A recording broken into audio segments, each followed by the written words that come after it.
नमो ब्रह्मणे नमः, नमो विष्णवे नमः, नमः शिवाय शांताय त्रिमूर्ताय नमो नमः। ब्रह्मा, विष्णु और शांत स्वरूप शिव जी तीनों त्रिमूर्ति को मेरा बार बार सदैव के लिए नमस्कार। क्या आपने कभी सोचा है कि जिस भगवान ने इस पूरी सृष्टि को बनाया उनकी पूजा पृथ्वी पर क्यों नहीं होती, जबकि हमारे हिंदू धर्म में भगवान विष्णु जी और शिव जी की पूजा अधिकतर होती है।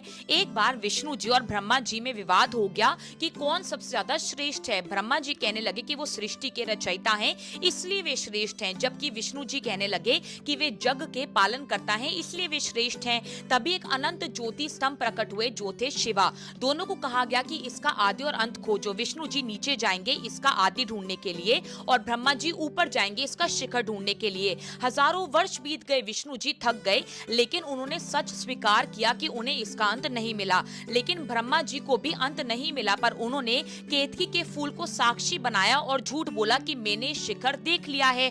उसी क्षण वे ज्योति स्तंभ फट गया। शिव जी प्रकट हुए और वे क्रोधित हो गए। अचानक उन्होंने ब्रह्मा जी को अहंकार और झूठ बोलने के कारण एक श्राप दिया कि तुम्हारी पूजा धरती पर कभी भी नहीं होगी, और दूसरी तरफ विष्णु जी को सच बोलने के कारण एक आशीर्वाद मिला कि उनकी पूजा धरती पर सदैव हमेशा होती रहेगी।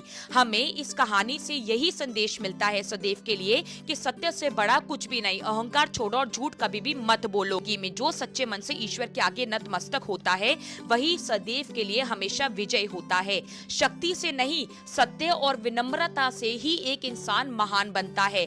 अगर हम मानव दृष्टिकोण से देखें इस पूरी कहानी को, तो यह कहानी हमें एक धार्मिक तथ्य से ज्यादा एक नैतिक शिक्षा देती है।